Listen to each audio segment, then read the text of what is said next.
Good evening. Thus spoke Zarathustra, chapter number 14, The Land of Culture.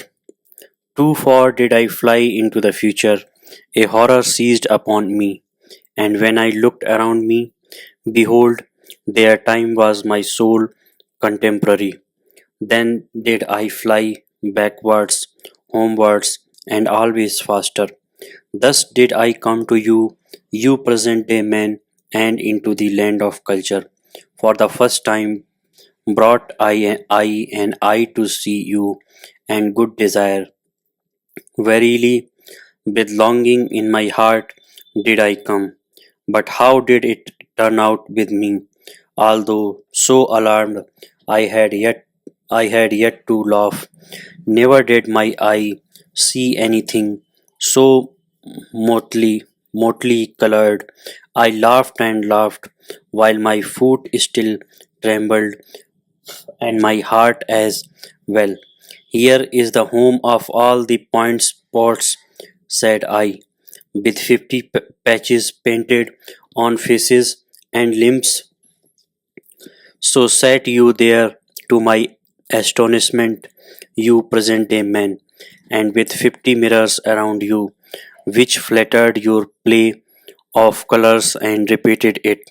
You could wear no better masks, you present day men, than your own faces who could recognize you, written all over with the characters of the past, and these characters also penciled over with new characters.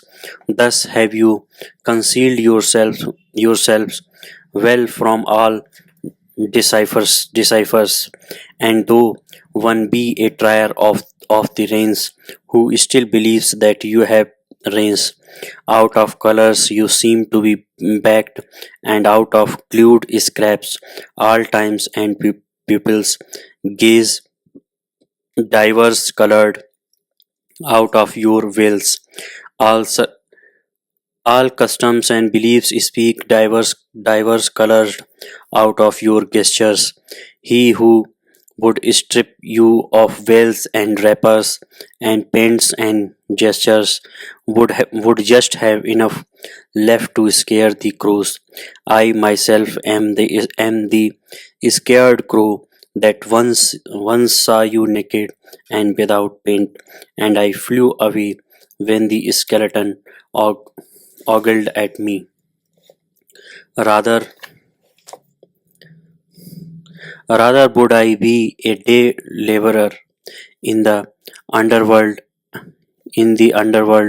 and among the shades of the bygone. Farther and fuller than you are the underworldlings. This is bitterness to my bowels, that I can neither endure you naked nor clothes, you present day man. All that is unhomelike in the future, and whatever makes trade words shiver is verily more homelike and familiar than you reality. For thus speak you, real are we holy, and without faith and superstition. Thus do you plume yourself, alas, even without plumes. Indeed, how would you be able to believe, you diverse colored ones, you who are pictures of all that has ever been believed? Perambulating refutations are you, or of belief itself, and a dislocation of all thoughts, un- untrustworthy ones. Thus do I call you, you real ones. All periods prate against one another in your spirits, and the dreams and pratings of all periods were even realer than your awakeness.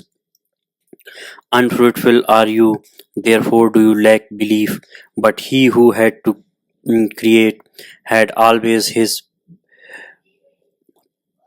presaging always his presaging dreams and astral pre premonitions and believed in believing. Half open doors are you, at which grave diggers wait, and this is your reality. Everything deserves to perish. Alas, how you stand there before me, you unfruitful one! How lean your ribs, and many of you surely have had knowledge thereof. Many a one has said, There there has surely a God filched something from me secretly whilst I slept, even enough to make a girl for himself therefrom. Amazing is the poverty of my ribs. Thus has spoken many a present day man. Yes, you are laughable to me, you present day man, and especially when you marvel at yourselves. And woe to me if I could not laugh at your marveling and had to swallow all that is repugnant in your platters. As it is, however, I will make lighter of you, since I had to carry what is heavy, and what matters if beetles and may bugs also alight on my load. It shall not on it shall not on that account become heavier to me, and not from you. You present a man, shall my great weariness arise. Oh, where shall I now ascend with my longing? From all mountains too I look out for fatherland and motherlands, fatherlands and motherlands. But a home have I found no nowhere now here. Unsettled am I in all cities and decamping at all gates. Aligned to me and a mockery are the present day men to whom of late my heart impelled me, and exiled am I from fatherlands and motherlands. Thus do I love only my children's land, the undiscovered in the remotest sea. For it do I bid my sails search and search. To my children will I make amends for being an child of my fathers, and to all the future for this present day. Thus spoke Zarathustra. Chapter number 15. Immaculate Perception.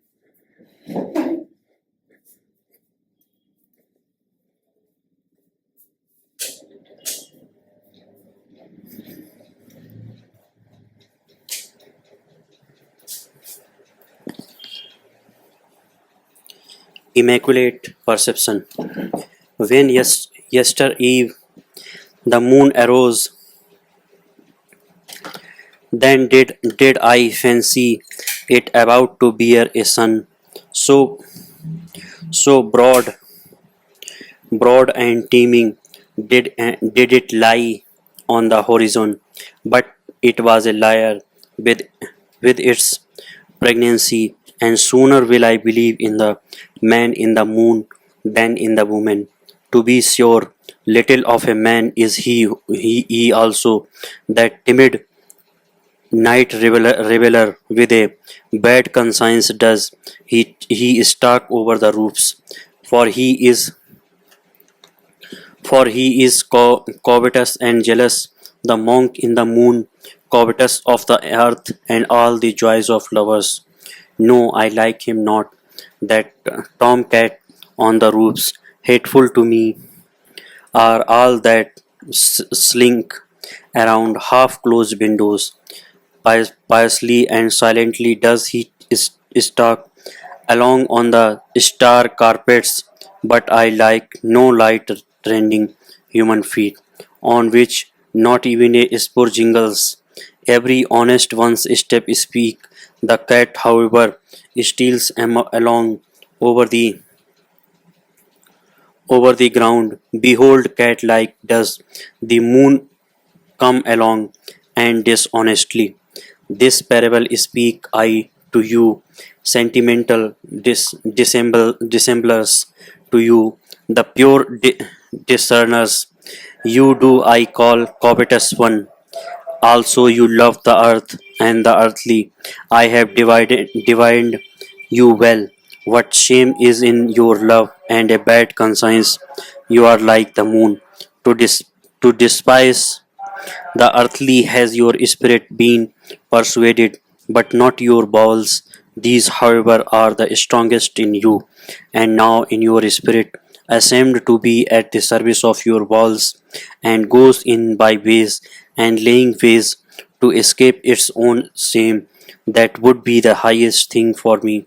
So, so says your lying spirit to itself, to gaze upon life without desire, and not like the dog with hanging out tongue, to be happy in gazing with dead will, free from the grip and greed of selfishness, cold and ashy grey all over, but with intoxicated moon eyes. That would be the dearest thing to me. Thus do the seduced one seduce himself to love the earth as the moon loves it, and with the eye only to feel its beauty. And this do I in call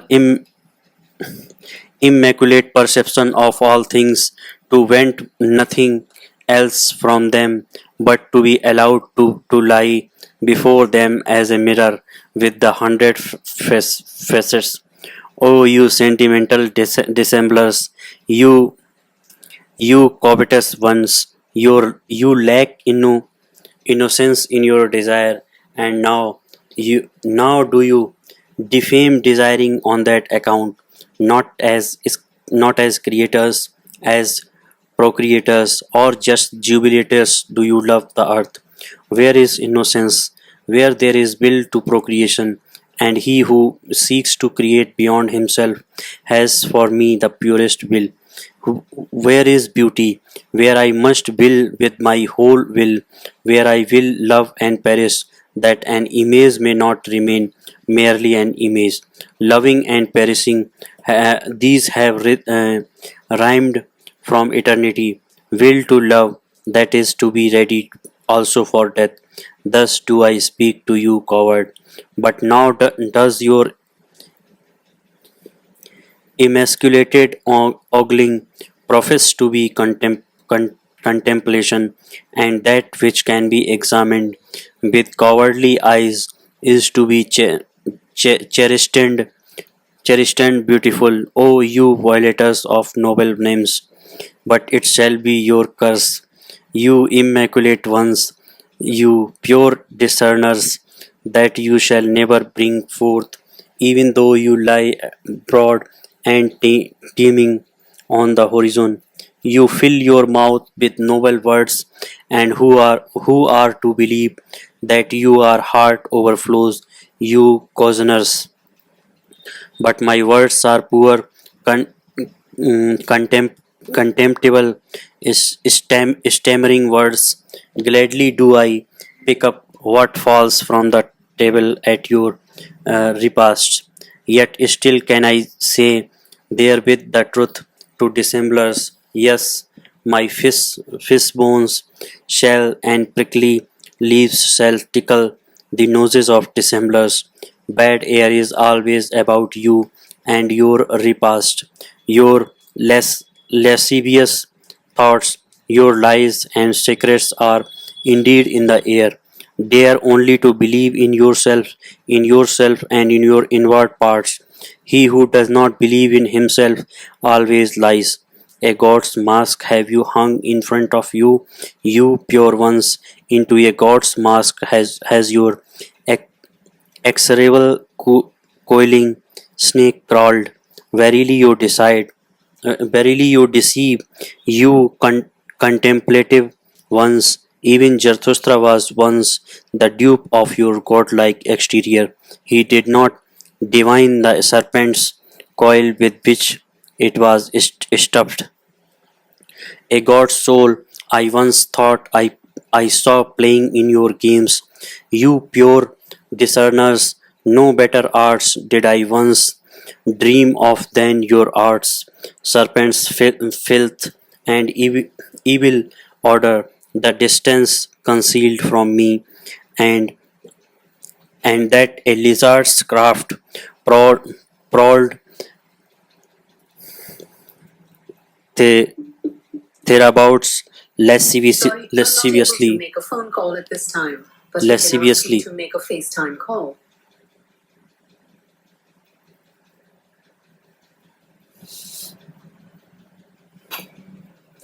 lasciviously.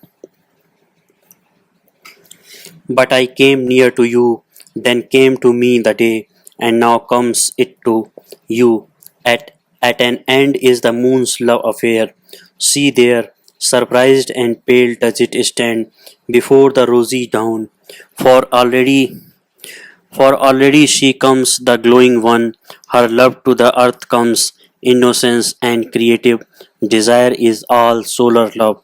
See there how she comes impatiently over the sea. Did you not feel the thirst and the hot breath of her love? At the sea at the sea would she suck and drink its depth to her height. Now rises the desire of the sea with its thousand breasts. Kissed and sucked would it be by the thirst of the sun.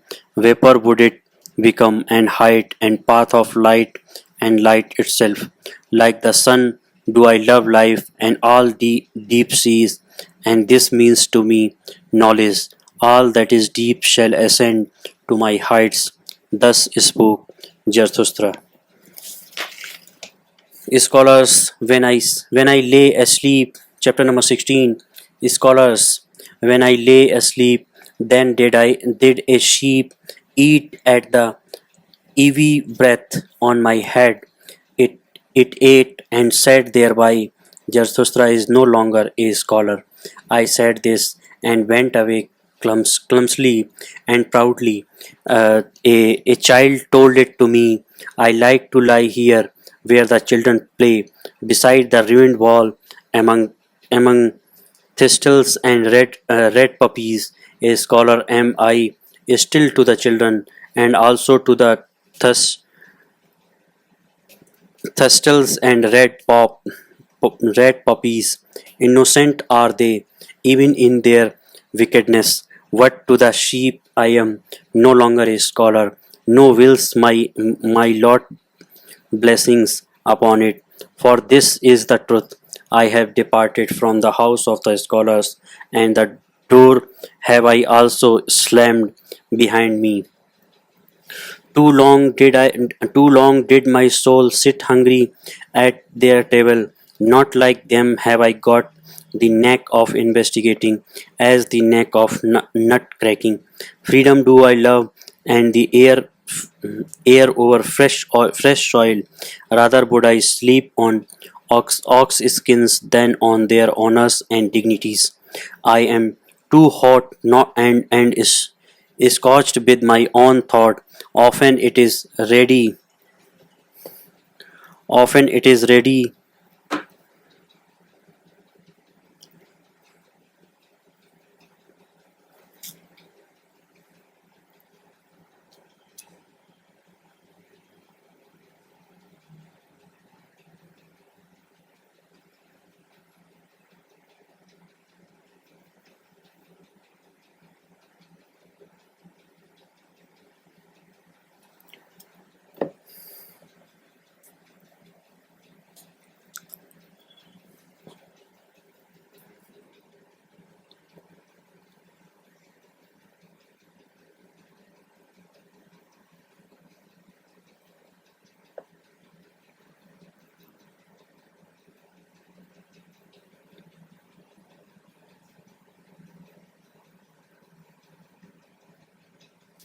Investigating as the neck of nutcracking. Freedom do I love, and the air over fresh soil. Rather would I sleep on ox skins than on their honors and dignities. I am too hot and scorched with my own thought. Often is it ready to take away my breath. Then have I to go into the open air and away from all dusty rooms, but they sit cool in the cool shade.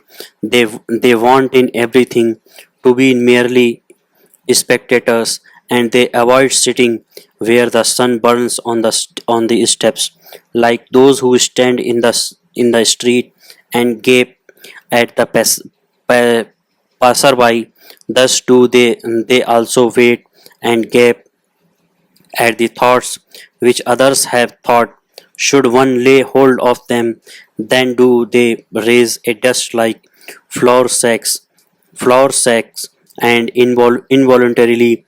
But who would divine that their dust came from corn and from the yellow delight of the summer field? When they give themselves out as wise, then do their petty sayings and truths chill me. In their wisdom there is often an odor as if it came from the swamp, and verily I have even heard the frog croak in it. Clever are they have dex, dexterous fingers. What does my simplicity pretend?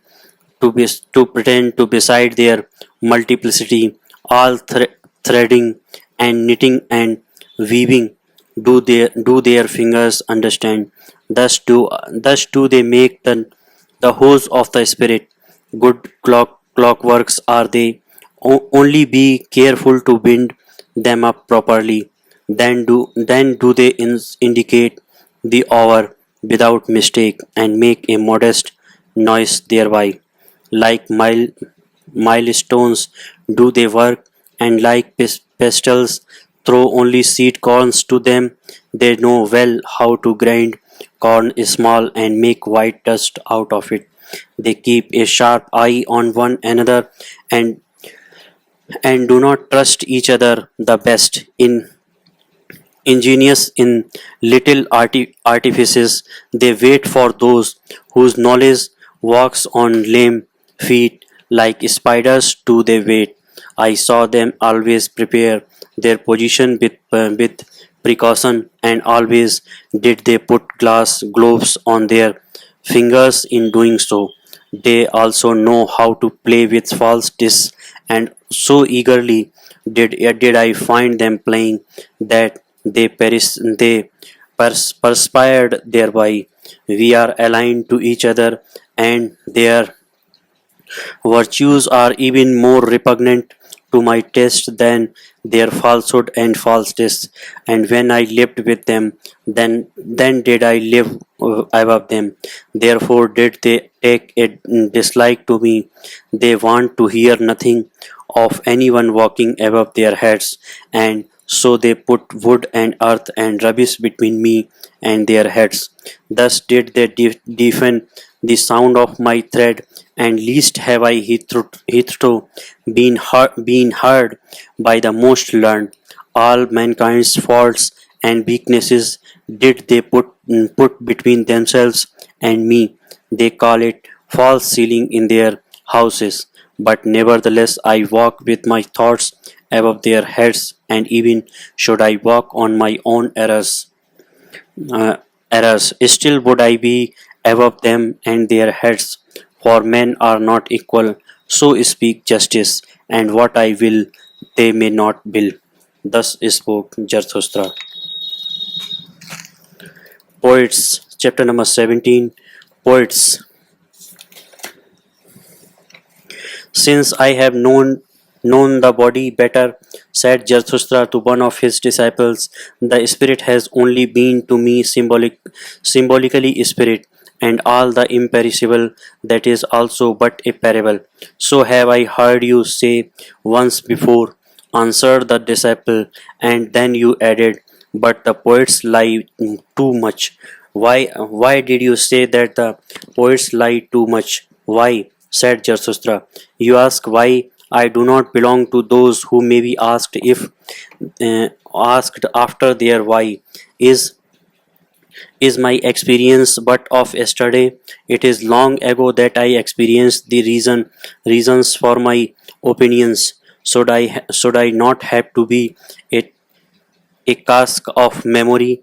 if I also wanted to have my response, have my reasons with me, it is already too much for me even to retain my opinions, and many a bird flies away, and sometimes also do I find a fugitive creature in my dovecote, which is aligned to me and trembles when I lay my hands upon it. But what did Zarathustra once say to you? That the poets lie too much, but Zarathustra also is a poet. Believe you that he there spoke the truth? Why do you believe it? The disciple answered, I believe in Zarathustra. But Zarathustra shook his head and smiled. Belief does not sanctify me, said he, least of all the beliefs in myself. But granting that some one day someone did say in all seriousness that the poets lie too much. He was right. We do lie too much. We also know too little and are bad learners, and so we are obliged to lie. And which of us poets has not adulterated his wine? Many a poisonous hodgepodge has evolved in our cellars. Many an indescribable thing has there been done. And because we know little, therefore are we pleased from the heart, while the poor in spirit, especially when they are young women. And even of those things are we desirous which old women tell one another in the evening. This too we call the eternally feminine in us, and as if there were a special secret access to knowledge which chokes up for those who learn anything, so do we believe in the people and in their wisdom.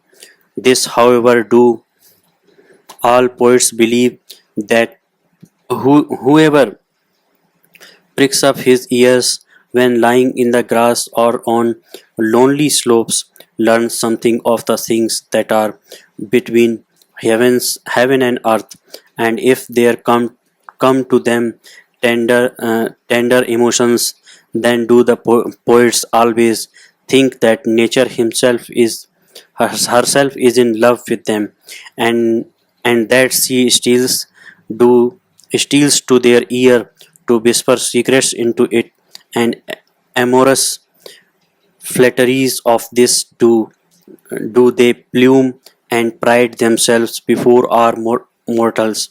Ah, these are so many things between heaven and earth, of which only the poets have dreamed, and especially above the heavens. For all gods and poets, symbolizations, poets' sophistications, ever are ever are be drawn aloft, that is, to the realm of the clouds.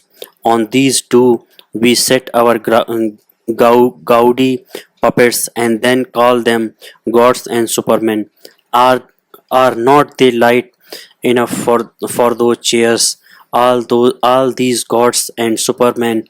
How I am weary of all the inadequate that is insisted on as equal. How I am weary of the poets. When Zarathustra so spoke, his disciple resented it, but was silent, and Zarathustra also was silent, and his eyes directed itself inwardly,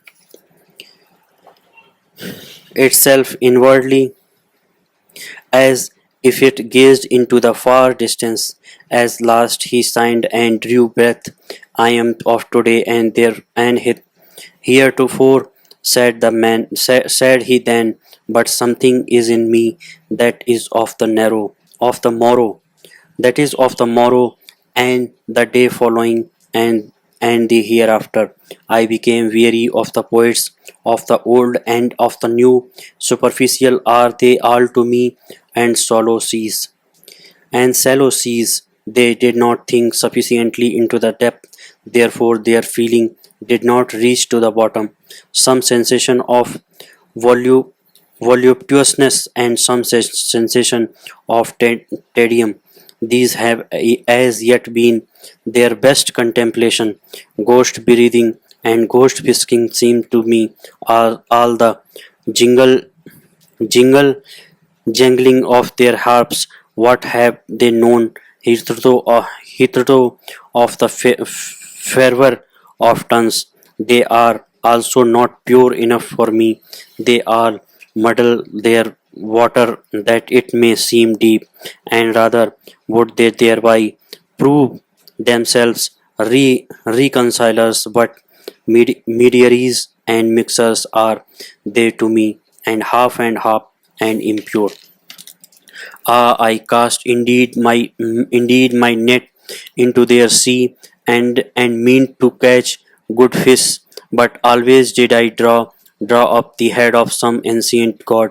Thus did the sea give a stone to the hungry one, and they themselves may well originate from the sea. Certainly one finds pearls in them, thereby they are the more like hard molluscus, and indeed of a soul. I have often found in them salt slime. They have learned from the sea. Also, its vanity is not the sea, the peacock of peacocks. Even before the ugliest of all buffaloes does it spread out its tail. Never does it tire of its lace fan of silver and silk. This Disdainfully does the buffalo glance glance thereat, nigh to the stand with its soul closer still to the thicket, nigh nighest, however, to the swamp. What is beauty and sea and peacock's splendor to it? This parable I speak to the poets. Their spirit itself is the peacock of peacocks and a sea of vanity. Spect- Spectators seeks the spirit of the poet, should they even be buffaloes, but of this spirit became I weary, and I see the time coming when it will become weary of itself. Yes, changed have I seen the poets, and their glance turn towards themselves. Penitents of the spirit have I seen appearing. They grew out of the poets. Thus spoke Zarathustra. Thank you.